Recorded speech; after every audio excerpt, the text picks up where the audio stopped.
de cinema, continuando a nossa série sobre filmes que tratam da adolescência, hoje nós vamos falar sobre o filme Os Sonhadores, de Bernardo Bertolucci. Estou aqui com meu amigo Rafael. Mais uma vez, seja bem-vindo, Rafael. Obrigado, Fátima, pelo convite mais uma vez. Prazer enorme estar aqui conversando com vocês e sempre, não só compartilhando, mas conhecendo muito através de vocês também. Obrigada. Sandra, minha querida parceira aí de sempre. Gente, com certeza é mais que uma delícia estar com vocês mais uma vez e também falando sobre filmes tão interessantes, né, Fátima? Você sabia que eu não tinha assistido Sonhadores e a hora que você mandou eu falei, vou assistir. Confesso que fiquei meio confusa na hora da receita, mas vocês vão gostar. Tem que vir da França essa receita aí, será? Seria uma alquimia, uma mistura. E a Patrícia Macieira, que está participando dessa série com a gente, psicanalista, estudiosa sobre o tema que a gente está tratando aqui. Mais uma vez, obrigada por estar aqui, Patrícia. Eu que agradeço, viu, Fátima? Uma oportunidade, não é? De trazer para vocês um pouco da clínica psicanalítica sobre adolescentes. Nossa, e eu acho que é tão difícil, né? Entender a cabecinha do adolescente, né? O filme de hoje, Os Sonhadores, os personagens eles estão meio que até saindo da adolescência. Tem um americano que está estudando em Paris, ele se passa em Paris, e ele conhece dois irmãos, né? Que são franceses e eles desenvolvem uma amizade que depois vai além da amizade, né? E os dois irmãos estão quase saindo da adolescência, mas até pelo comportamento deles, pelo jeito que eles são, eles têm eles são mais para adolescente do que para adulto, né? Ele passa num contexto político, na Revolução Estudantil da França, né? E ele mostra assim pessoas assim questionadoras que querem dão importância de participar de uma causa, elas têm que ter uma causa, parece isso para mim. E ao mesmo tempo, eu avaliei como pessoas muito solitárias, porque o americano ele está longe da família, longe do país dele, tem dificuldade de fazer amigo até que ele conhece eles. O casal de irmãos, embora eles estejam ali, participem das questões da revolução, tudo, tem um lado político muito forte, mas eles têm pais, a meu ver, um pouco ausentes, são estudiosos, um é escritor, né? Intelectuais. Então, isso faz com que eles criem um mundo à parte dos dois ali. E eles estão naquela fase da experimentação, por isso até que eu acho que eles parecem mais adolescentes.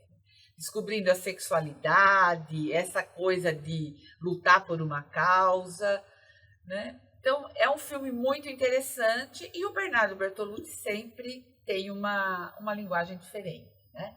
Então, Rafael, fala aí a sua opinião sobre esse filme. Eu gosto bastante do filme, eu acho que é impossível para gente que estuda cinema e que acompanha a carreira do Bertolucci, que é um cineasta que eu acho fantástico, não fazer um link com o passado dele, né? Porque o Bertolucci, ele viveu o maio de 68. Ele é um cara, ele é produto de uma década, o cinema dele é produto da década de 60, que é essa década de questionamento, que é essa década da contracultura, que é essa década de você confrontar tudo e todos, né? E o maio de 68, ele coroou para essa geração do Bertolucci, geração do Godard, geração desses diretores, um enfrentamento político, né? Obviamente à esquerda, e ele traduz isso nesse filme, mas não só dentro do sentimento da política, mas também dentro do sentimento humano. Ele mostra que política, corpo, sexo são coisas que parece que são inseparáveis ali.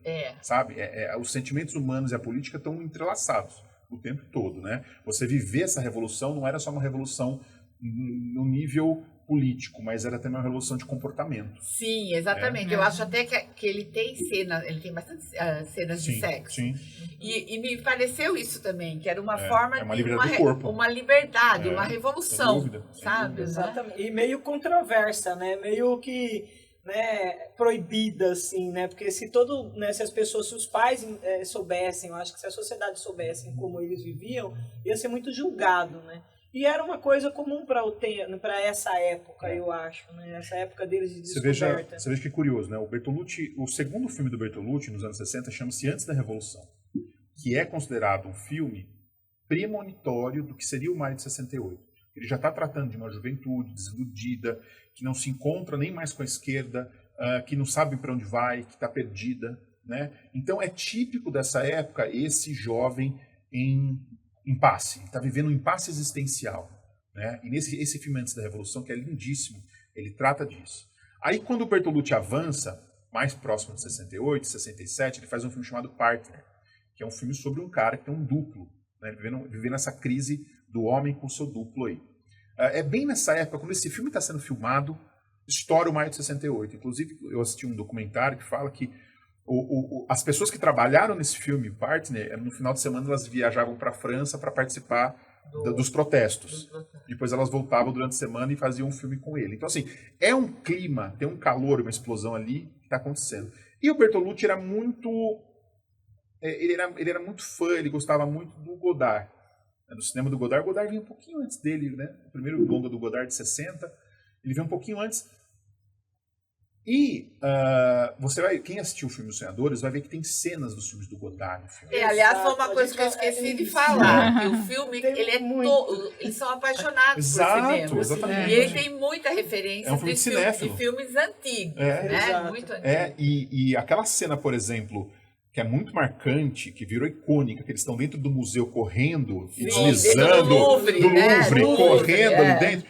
É uma cena que o Godard tinha... Exatamente, o Godard tinha feito essa cena no filme Banda à Parte, que é um filme de 64, 65. Eles querem bater o recorde, fazer em menos tempo. Aquilo ali é cinefilia. Ele está remetendo à época da Nouvelle Vague. E a Nouvelle Vague, que é esse período que o Godard vive, não o Bertolucci não é da Nouvelle Vague, mas ele vai homenagear a Nouvelle Vague, que foi um período de transformação profunda do cinema. Ele vai fazer o quê? Ele vai filmar na França com esses jovens cinéfilos que estão repetindo cenas, falas dos filmes da Nouvelle Vague, que foi o grande movimento que transformou os anos 60 todo o cinema, mexeu com tudo, né? Então é uma homenagem à Nouvelle Vague. E veja só que curioso, né? Tem vários historiadores que dizem que o marco final da Nouvelle Vague, a Nouvelle Vague acabou em 68. Olha só. Entendeu? Então é característico ele estar fazendo um filme sobre 68. Porque se o movimento acaba em 68, por que ele acaba em 68? Porque aí politizou tudo. Porque aí aquele cinema mais referencial, anterior... Claro que você tem sinais dessa politização antes, 67, 66, mas a Nouvelle Vague ela marca o 68 marca o fim da Nouvelle Vague. Porque ali a coisa ficou totalmente política, revolucionária, e não fazia mais sentido fazer aquele cinema que a Nouvelle Vague representava antes. Né? Então é um movimento de passagem também. Ô, Patrícia, deixa eu te fazer uma pergunta, assim, porque às vezes é meio chocante, né, essa questão da relação incestuosa entre irmãos, assim, e o filme ele mostra isso, né?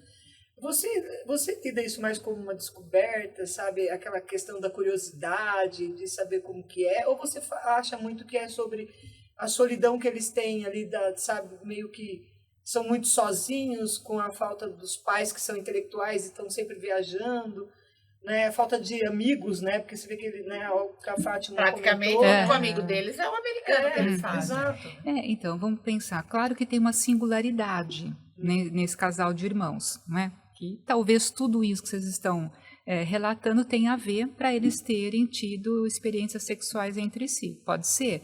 Mas, de uma forma geral, vamos pensar que a adolescência ela é um período onde se faz experimentações de todos os âmbitos, né?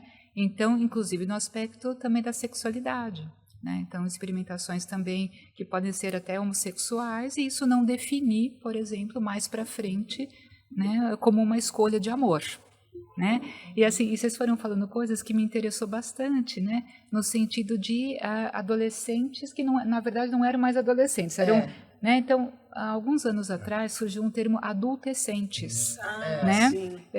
Nos anos 2000, mais ou menos, porque a gente está dizendo de uma adolescência que nos últimos anos a gente tem observado, ela se estendeu, né? Então a gente já não entende mais a adolescência terminando com 19 anos, como se entendia antigamente no 19, e depois entra o 20 anos, né? Já não se entende mais, porque realmente existem jovens adultos com comportamentos e pensamentos de um adolescente, né? Então, o mundo que a gente está vivendo propiciou isso, vamos dizer assim, né?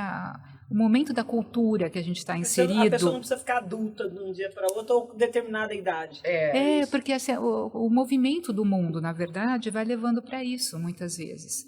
Né? Então, é o que a gente chama de adoecimentos ou sofrimentos que tem a ver com a cultura, né? Com a contemporaneidade. Então, a gente está vivendo esse mundo, embora existem características próprias da adolescência, que também nos anos 80 aconteciam, nos anos 90, em 68, que é a questão de entrar em confronto, por exemplo, com o que está estabelecido. Era uma outra coisa né? que eu ia comentar. Qual a necessidade que o jovem, o adolescente, tem de se envolver com uma causa? Porque a gente... Só complementando, mas eu vou deixar... Patrícia, Claro. também uma dúvida que eu queria colocar para você, eu acho que vale a discussão.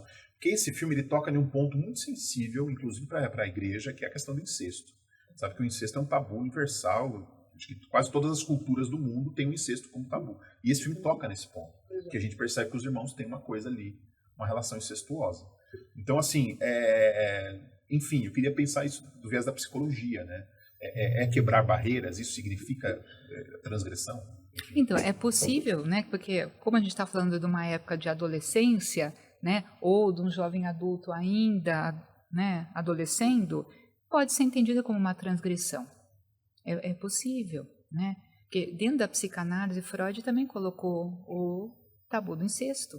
Né? Então, isso também tem para nós, por exemplo, né? Que dentro de uma constituição psíquica normal vai se passar pelo complexo edípico e vai ter uma solução lá na frente que não é a escolha de ficar com a mãe. A escolha é, né? Você tem todas as outras mulheres para escolher, menos a mãe. Quer dizer, pode ser um período passageiro isso, Exato. digamos assim. Isso pode ser um momento. Exato. Não, vai A gente notou que não é uma foi, coisa né? que define. Exato. E o filme mostrou isso, né? Que chega um certo momento que o menino, né? Que o irmão, né? Vai experimentar outras coisas, sai daquele Se meio dos interessa, três. exato. Você vê, então, acho que a gente pode até trazer isso como representativo de um processo, né, psíquico em desenvolvimento que aconteceria assim mesmo. Né? É que lá, tá, vamos dizer assim, é uma caricatura, né, do que acontece psiquicamente. Né? Porque não precisa, né, se deitar. Chegar no nível da carne. Exato, assim. né? Mas até talvez uma questão- tenham emoções ligadas a Perfeito, isso, né? perfeito. Você colocou uma questão do Bertolucci falando que ele sempre tem esse viés político, e você mesmo falou que a política não é só a política, ela envolve tudo. Sim. Então, até O comportamento parece humano. até que está dentro dessa coisa de eu sou contra, vamos Exato. romper com o Com o tradicional. tradicional. As transgressões todas, né? Como Era se tudo chama, é isso muito questão de mesmo. romper ali na época, né? Inclusive o próprio cinema que estava rompendo. com o Rebeldia, convencional. né? Aquela Exato. coisa da rebeldia, né? Eu sou Exato. rebelde, eu vou fazer o que eu quero. Então, vou né? romper Exato. com o que é considerado normal. E aquela cena que eles estão na mesa, assim, que eles estão jantando, que tá o pai e a mãe, e eles começam a falar sobre o pai, começa meio que, né, impor o modo de pensar dele, e o menino já, né, se retrai. Aquela cena é muito, muito real, né? Porque o pai é um poeta que vê poesia em tudo, e ele... E o americano contesta, Contesta né, o que isso, ele né? fala. E curiosamente o pai do Bertolucci era um poeta.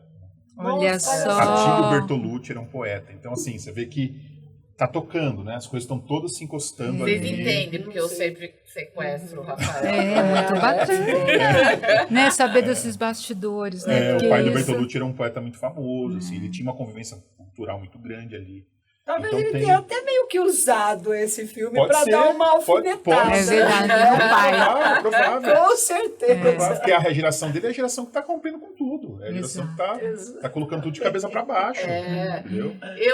Eu senti muito isso, como a gente comentou aqui antes da gente começar a gravar, que a gente não se choca com a cena de incestuosa. Porque eu acho que deixa tudo É, tão leve, tá né? tudo Porque tá tudo dentro dentro ali. do É. exato, Contexto, né? do Então, contexto. Ele não filma com culpa, né? Ele filma É. aquilo de uma forma livre, né? Ele não filma aquilo com uma...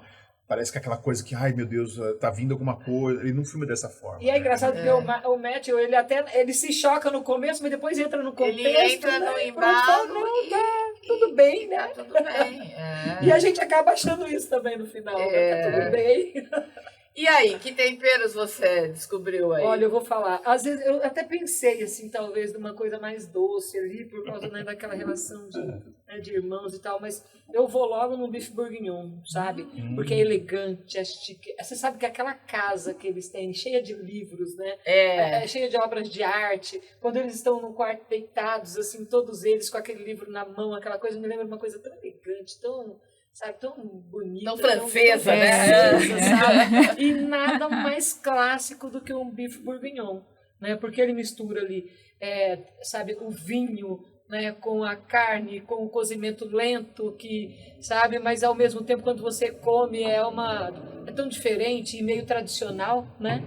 Então eu vou de bife bourguignon. Nossa, e a minha receita de bife bourguignon é top. E eu vou aprender o bife bourguignon da delícia. Sandra, porque eu adoro bife bourguignon.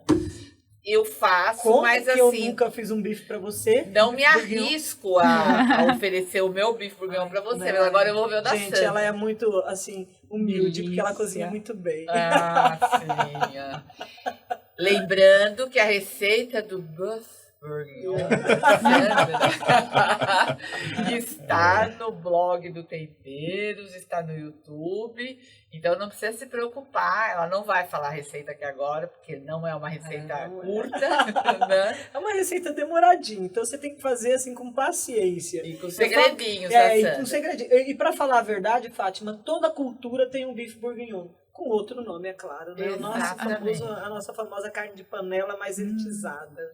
É mais ou menos isso. Tá, e tem tempo ainda para falar uma coisinha sobre isso? Claro, tem. Não, eu só queria lembrar uma coisa. Esse filme ele foi lançado, acho que em 2001. Eu não me lembro agora o ano desse filme, mas foi começo dos anos 2000, né, Fátima? Acho que é 2001, 2002. Eu devo ter aqui. Não, mas tudo bem. Não, nem é um dado que é necessário agora. Mas na mesma época que esse filme saiu, tem um outro filme que foi lançado quase junto, ou talvez um ano depois, que é com o mesmo ator, o Louis Garrel, o menino que faz o irmão. Ai, que eu né? adoro. É francês, filho do Philippe Garrel, que é um Philippe diretor, Garrel, que também é um diretor que veio de 68, filho de 68, então você vê que tem toda uma ligação. Nesse mesmo ano, um pouco depois, o Louis Garrel fez um filme com o pai, que dirige, que chama Amantes Constantes, que é sobre 68 Eu também. assisti. Que é muito legal muito, também. Que é também um filme sobre... Então, assim, quem tem interesse sobre a época, sobre cinema, cinefilia, mais de 68, assistam. Os Sonhadores, faz uma sessão dupla, tá? Então, assista Amantes Constantes, que também é sobre o maio de 68. O Amantes Constantes é um pouco mais longo, mais difícil, é um filme de 3 horas, em preto e branco, mas é lindíssimo também. Vale muito a pena fazer essa sessão dupla, viu, Fátima? E com o pai e o filho. O pai e o né? filho, né? Exatamente. E depois você termina tudo isso e vai servir um bife Enquanto você põe Ai, o filme, que assiste o filme Ou de entre um e 3 outro, né? horas, de 3 horas, você tu deixa faz o bife o bourguignon bife, cozinhando ali em fogo lento, fogo baixo. porque esse é o segredo. Esse é o segredo. Pelo amor de Deus, não Coisa me coloque na boa. panela de pressão. Nunca, jamais. Aí vai virar um bife bor, sei lá, né? Alguma coisa que não é. A Sandra te bate se você falar em Nossa, panela de pressão. eu não sou a favor de panela de pressão, gente. Gente, mais uma vez, muito obrigada pela audiência. Obrigada, Rafael, mais uma vez, por estar aqui com a gente. Rafael hoje arrasou, Rafael. Ô, louco! De contar, eu tô chocada. Minha memória, aqui, eu vou buscando as coisas no passado e vou Deus trazendo. amado, que memória é essa, Deus? Mas Passa já aí. foi melhor, viu? Já passei dos 40, então já tá naquele momento que você precisa ler mais, precisa lembrar das coisas. Acho que já foi melhor. Bom, gente, quem quiser me acompanhar, fazer contato, enfim, ou mandar alguma mensagem, @RafaelAmaral82 no Instagram, no Facebook Rafael Amaral, tô lá também. Meu site, minha página é palavrasdecinema.substack.com. Eu não tenho página no Instagram do meu site, mas no Facebook tem, né? facebook.com/palavrasdecinema também dá para encontrar lá. Enfim, né? Estamos nesse mundo virtual, né, Fábio? Não tem como não estar, né? Não tem como não estar. Não tem como não estar. Sandra, aí a gente vai ter dúvida do Buff Bourguignon. Então, se você tiver dúvida, acessa lá o Insta, @Sandra_Romancini. Tô lá para tirar todas as suas dúvidas. A receita vai estar lá no site do blog do Temperos de Cinema e você pode me contatar a qualquer momento. Eu adoro bater papo com o pessoal que me manda as dúvidas lá. Amo de paixão. Obrigada, Sandra. Patrícia, mais uma vez, obrigada. E passe os seus contatos para quem quiser conhecer um pouco mais sobre você. Obrigada, Fátima. O jeito mais fácil de vocês entrarem em contato comigo é através do site do TRIEP, www.triep.com.br.